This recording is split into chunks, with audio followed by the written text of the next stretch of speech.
சிவாய நம்ம வணக்கம். நான் உங்கள் ஜோதிடர் கருப்பசாமி கேஜிஎஃப்.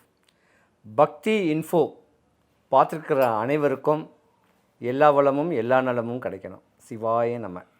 2026 ராகு கேது பெயர்ச்சி டிசம்பர் மாதம் வாரத்திலே வந்துடுது. ராகு பகவான் பெயர்ச்சி ஆகிறது கும்ப ராசியில் இருந்து மகர ராசிக்கு பெயர்ச்சிக்கிறாரு. இப்போ இந்த மகர ராசியில் பெயர்ச்சிக்கிறனால மற்ற ராசிக்காரர்களுக்கு சாதகம் யாருக்கு 1.5 வருஷமாக அமைய போகுது, பாதகம் யாருக்கு அமையிறதுக்கான வாய்ப்பு இருக்குது. அப்படி பாதகங்கள் அமையக்கூடிய வாய்ப்பு உடைய ராசிக்காரர்கள் இந்த கோயிலுக்கு முறையான வழிபாடுகளை பண்ணிக்கிட்டிங்கன்னா எந்த குறையும் வராது. சிவாய நம. ரிஷபராசி. ரிஷபராசிக்கு ராகு கேது பகவானுடைய பெயர்ச்சி. ரிஷபராசிக்கு 9வது வீட்டில் மகர ராசியில் தான் ராகு பகவானுடைய பெயர்ச்சி. சூப்பர் நேரங்க ரிஷபராசிக்கு. படிக்கிற குழந்தைங்க படித்து வேலை தேடி அலையிறவங்களுக்கு உள்நாடு இல்லாமல் வெளிநாடு வெளிதேசத்தில் படித்தவங்களுக்கு வேலை கிடைக்க வாய்ப்பு இருக்குது.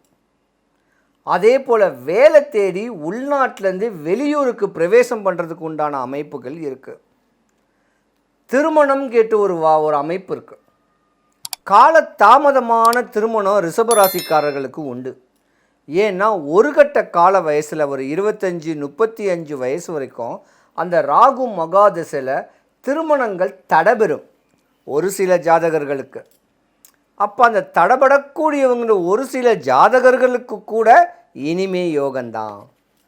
ராகு பகவான் அற்புதமான வீட்டுக்கு வந்திருக்காரு. தடையில்லாத சுபகாரியங்கள், தடைபட்ட சுபகாரியங்கள் எல்லாமே நடக்க போகுது. நல்ல ஒரு கன்சர்னில் வேலைகளில் அமையக்கூடிய தருணமும் குழந்தைங்களுக்கு உண்டு. ஆனால் இதில் ஒரே ஒரு புள்ளி மட்டும்தான் இருக்குது. காதல் திருமணம் பண்ணுறவங்களுக்கு மட்டும்தான் பிரச்சனைகள் வரும்.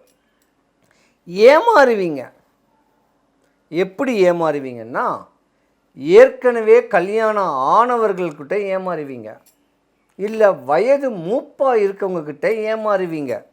இதை மட்டும் அவாய்ட் பண்ணிக்கிட்டிங்கன்னா ரிஷபராசிக்காரர்கள் இந்த 1.5 வருஷத்தில் எந்த குறையும் வராது. வீடு, நிலம், காரெல்லாம் இன்றைக்கி ஈஸியாக வாங்கிட்டு போயிடலாம். 1 லட்ச ரூபா கொடுத்தா 10 லட்ச ரூபா காரை வாங்கிட்டு போயிடலாம். அந்த மாதிரி கார் வாங்கக்கூடிய யோகம், லக்ஸரிஸான ஒரு வாழ்க்கை வாழணும்னு சொல்லக்கூடிய ஆசைகள் உடையவங்க ரிஷபராசிக்கார அன்பர்களுக்கு 100க்கு 80% நல்ல ஒரு தன்மையை தான் ரிஷபராசிக்காரர்களுக்கு கொடுக்க போகிறார். ஏன்னா ராகு பகவான் உங்கள் ராசியில் ஒரு கட்ட காலத்தில் வந்துட்டு போயிடுவார். அந்த வந்துட்டு போனத்தோடைய அமைப்பு உங்களுக்கு யோகந்தான். அற்புதமான நேரங்க. இந்த வருஷத்தை நழுவ விட்டுறாதீங்க. டிசம்பர் மாதம்தான் பெயர்ச்சி. அப்போ அது 3 மாதத்துக்கு முன்னாடியே எப்படா இந்த யோகம் வரும். போகக்காரர்கள் சொல்லப்போனால் உண்ண உறங்க உறைவிடத்துக்கெல்லாம் பஞ்சம் வராது. அற்புதமான வாழ்க்கை வாழக்கூடிய தருணங்கள் வருது. டிசீஸ் உடம்பில் நோய் நொம்பளை இருந்தால் கூட அது சரியாகிறதுக்கான ஒரு வாய்ப்பும் ரிஷபராசிக்கார ஆண்களுக்கும் பெண்களுக்கும் உண்டு. அதே போல் ரியல் எஸ்டேட் பண்ணுறவங்க, ஏக்கர் கணக்கில் இடம் வாங்கி அட்வான்ஸ் போட்டவங்க, துணிக்கடை வச்சுருக்கிறவங்க, ஜுவல்லரி ஷாப்ஸ் வச்சுருக்கிறவங்க எல்லாருக்குமே ஜாக்பாட் தான். பூர்வீக சொத்து, முன்னோருடைய சொத்து உங்களுக்கு வர்றதுக்கான வாய்ப்புகள் நிறையவே இருக்குது. கலைத்துறையில் பிரகாசிக்கிறவங்களாக இருந்தால் கூட சரி, காவல்துறையில் பிரகாசிக்கக்கூடியவங்களாம் சரி, நல்ல ஒரு நேரம் காலங்கள் வரக்கூடிய நேரம் இந்த ராகு கேது பெயர்ச்சி தான்.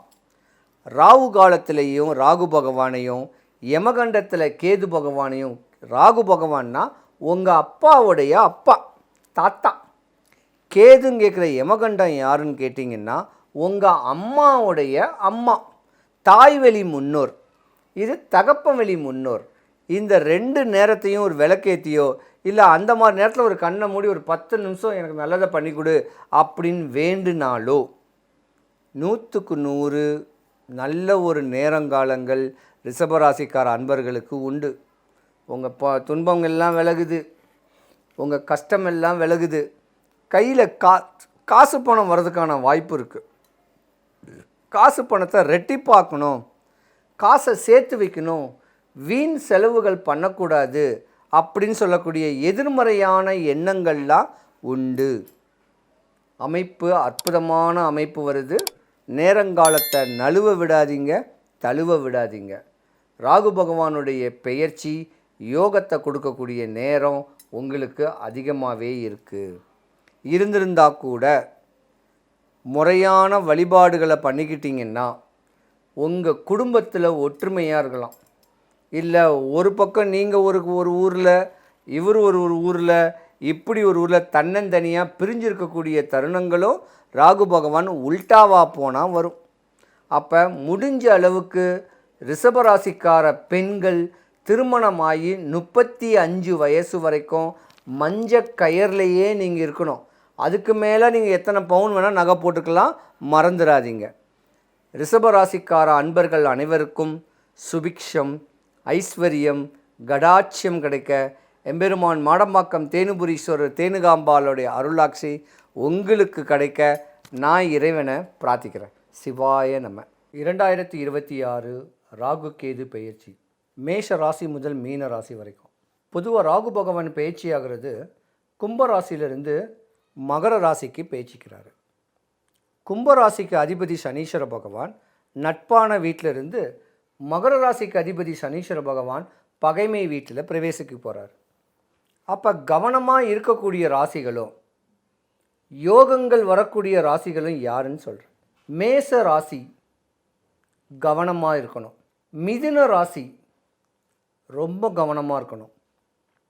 கடக ராசியில் ஜென்மத்தில் கேது பகவான், ராசிக்கு 7ஆம் இடத்துல ராகு பகவான், நீங்களும் கவனமாக இருக்கணும். சிம்ம ராசிக்காரர்களும் கவனமாக இருக்கணும். அடுத்து துலாம் ராசிக்காரர்கள், கும்ப ராசிக்காரர்கள் ரொம்ப கவனமாக இருக்கணும். மீதி இருக்கிற ராசிக்காரர்களுக்கு தான் இந்த ராகு கேது பெயர்ச்சி யோகத்தையே கொடுக்க போகுது. அதனால் யோகத்தை கொடுக்க போகுதுங்கிறதுக்காக உங்களுடைய தினசரிகள் செய்யக்கூடிய வேலைகளை மிஸ் பண்ணாதீங்க. இறை அன்பை தேடுங்க, ஆன்மீக ஞானத்தை பிடிச்சிக்குங்க, தெய்வீக அனுகிரகத்தை பிடிங்க, தானம் பண்ணுங்க, தியானம் பண்ணுங்க, முடிஞ்ச வரைக்கும் ஏதாவது ஏழைகளுக்கு கொடுக்கறதுக்கு உதவுங்க. இப்படி பண்ணிக்கிட்டிங்கன்னா எந்த குறையும் வராது. ராசியில் பொதுவாக ஜாதகத்தில் ராகு பகவான் நல்ல நிலைமைக்கு வந்துட்டார்னா பணம் காசு நாளும் 8 திசையிலேருந்து காசு வரும். வீடு வாங்குவீங்க, கார் வாங்குவீங்க, நகை நட்டு வாங்குவீங்க, மனைவி மக்களை சந்தோஷமாக வச்சுக்கூடிய அமைப்புக்கு சுகபோகமான ஒரு அமைப்பு கிடைக்கும். ஆனால் ஒரு ஜாதகத்தில் ராகு பகவான் கெட்டு போயிடுச்சுன்னா அடிக்கடி விபத்துகள் நடக்கும். உடம்பில் சிறு சிறு கட்டிகள் பெரிய லெவலுக்கு வந்துடும். சர்ஜரி நடக்கும். அது குடல் சம்மந்தப்பட்டதோ உடல் சம்மந்தப்பட்டதோ சர்ஜரி. கடனாளியாகி நஷ்டமாவீங்க. கொலை மிரட்டல் விடுவீங்க. கொலை மிரட்டல் விட்டாலே இன்றைக்கி அஃபென்ஸு, ஜெயில் தண்டனைக்கு ஆள்படுவீங்க. ஏன்னா பணம் காசு தராமல் ஏமாற்றிட்டிங்கன்னாவே அது ஜெயில் தண்டனை தான். அந்த மாதிரி தண்டனைக்கு ஆள்படக்கூடிய தருணமும் ராகு பகவானால் உண்டு. லாங்கு தொலைதூர பயணம் இரவில் ஜேர்னி பண்ணும்போது தேவையில்லாத விபத்துக்கள், புளிய மரம் அப்படின்னு கேட்டாவே ராகு. அப்போ இந்த மாதிரி தருணங்கள் வராமல் இருக்க, நஷ்டங்கள் ஆகாமல் இருக்க நான் மேற்படி சொல்லக்கூடிய ஸ்லோகத்தை சொல்லிக்கிட்டிங்கன்னா தலைக்கு வர்றது தலைமுடியோடு போகும். சொல்கிறேன் ஸ்லோகத்தை. இன்பமே செய்யும் ராகு கேது பகவானே, அன்பால் நான் உன்னை அடிப்பணிவேன், என்பால் நான் அடைந்த துன்பங்கள் போய் இருள் அகற்றி தூய நலம் திகழ எனக்கு இன்றே தருவாய் அருள், ராகு கேது பகவானே போற்றி. இப்படி முறையான வழிபாடுகளை பண்ணிக்கிட்டிங்கன்னா ஒரு குறை வராது. இருந்திருந்தாலும் உங்கள் குலதெய்வத்தை வழிபடுங்க. ராகு பகவான்னா அப்பா வழி முன்னோர். அப்போ தாத்தா பாட்டி, கேது பகவான்னா தாய் வழி முன்னோர், உங்கள் பாட்டி, இவங்களை வழிபட்டுக்கிட்டிங்கன்னா ராகு பகவானுடைய தாக்கத்திலேருந்து குறைச்சி சூப்பராக வாழ்வீங்க, எந்த குறையும் வராது. 12 ராசிக்காரர்களுக்கும் சுபிக்ஷம், ஐஸ்வர்யம், கடாட்சியம் கிடைக்க எம்பெருமான் மாடம்பாக்கம் தேனுபுரீஸ்வரர் தேனுகாம்பாளுடைய அருளாட்சி உங்களுக்கு கிடைக்க இறைவனை நான் பிரார்த்திக்கிறேன். சிவாய நம. சிவாய நம. என்ன நீங்கள் பார்க்க வரணுன்னா என்னுடைய முகவரி ஜோதிடர் கருப்பசாமி கேஜிஎஃப், நம்பர் 13, திருவள்ளுவர் தெரு, MES ரோடு, மோதிலால் நகர், கிழக்கு Tambaram, Chennai 6,59,000, near landmark Carly school play ground, next to MES gate. இங்கே வந்து கேட்டாலே என் வீட்டுக்கு வந்துடலாம். ஃபோன் பண்ணிவிட்டு ஒரு வாட்ஸ்அப் பண்ணிவிட்டு வாங்க, ஃபோன் பண்ணாமல் வராதிங்க. ஏன்னா அடிக்கடி கோயில்களுக்கு நான் போயிடுவேன். சரியா? எல்லாருக்கும் எல்லா வளமும் கிடைக்கட்டும். சிவாய நம.